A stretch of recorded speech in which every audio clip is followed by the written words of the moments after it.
Welcome back to Athletic Everyday, day number 30. So today was an upper body day.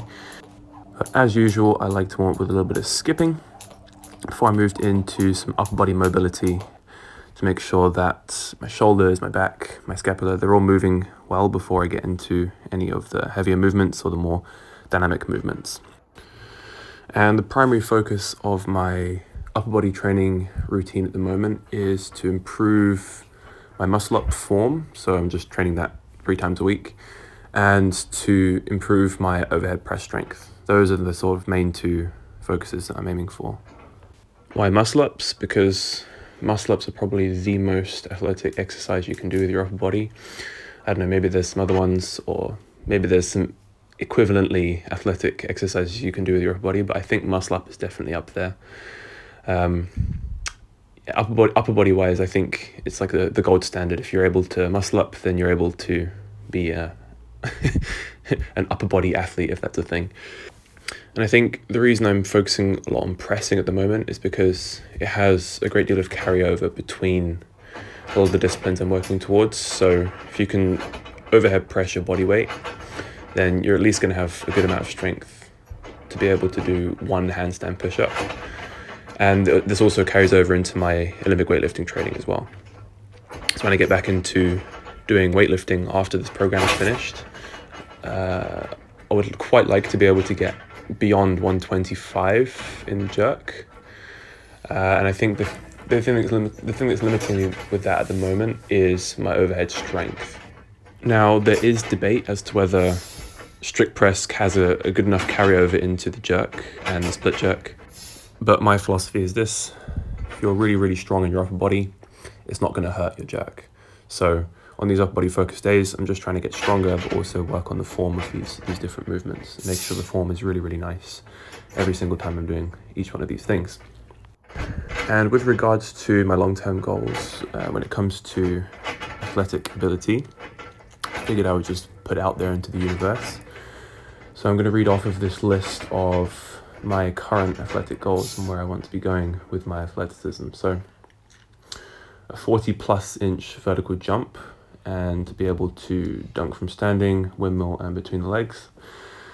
I think those are sort of good standards to aim for with dunking. It'll probably take me a few years to get there, but we'll see how it goes. Sprinting, I would like to be able to do a sub 12 seconds for 100 meters. We'll see how that goes as well. I've never actually timed myself in 100 meters. But, you know, I feel like that's a reasonable standard to aim for. It's not like it's impossible, and it's not like elite level sprinters would be sort of sub 11 seconds. So I think that sort of 12-second mark would be standard enough for me to aim for, especially if I'm not only specializing on sprinting. But you also get all the other benefits from sprinting as well by doing that as well.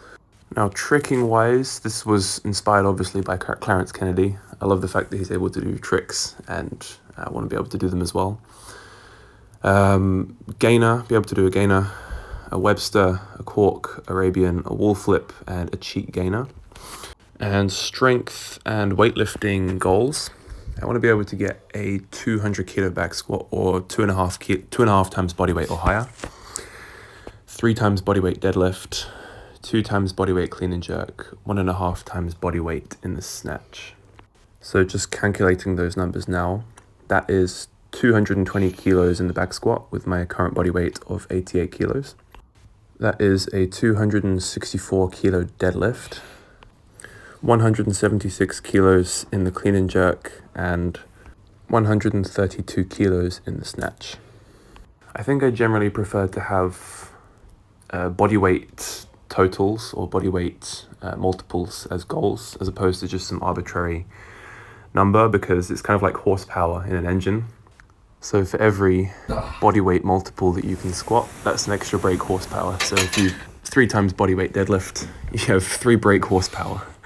And I don't think I need to explain how having an incredibly strong and powerful lower body has immense carryover to all the other things I've just listed previously. And then calisthenics goals, I'm fully aware that some of these goals are obviously going to be contrasting to one another. If you have very, very strong legs, For example, if you build, the more muscle you build in your legs, the harder it's going to be for you to do calisthenics and upper body movements. But I'm happy to have that kind of contradiction in my training, and I will revel in being that heavy motherfucking calisthenics athlete who's still able to do front levers, muscle ups, and planche, even though he still continues to train legs. So calisthenics goals wise, I want to be able to do a handstand push-up freestanding, just for reps, nice and easily, and be able to floor press into a handstand. Full planche for 10 seconds or more, and planche into handstand. Front lever for 15 seconds or more, like really, really good form. I've got this image in my mind of like what the perfect form on a front lever looks like. Legs fully extended, toes pointed. That's what I'm looking for. 10 easy shotgun muscle ups. So the muscle up where you're able to like just throw yourself up and down next to the bar. It looks amazing to watch those. Slow muscle ups, iron cross on the rings, 1 times bodyweight extra on the pull-ups, and then 1.5 times bodyweight extra on the dips. So just like I was saying previously with lower body strengthening exercises, squat and deadlift, clean and jerk and snatch, I think dips and pull-ups are the sort of 2 upper body standards, pushing and pulling, for bodyweight training exercises. And those are, I think, 2 good standards to aim for. So yeah, that is pretty much all of the athletic goals I want to achieve before I die.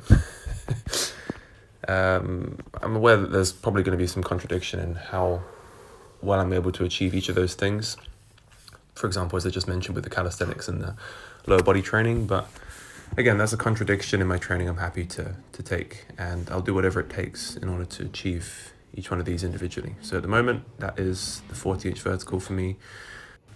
All right, that's pretty much it for today, and I will catch you guys tomorrow for the next one.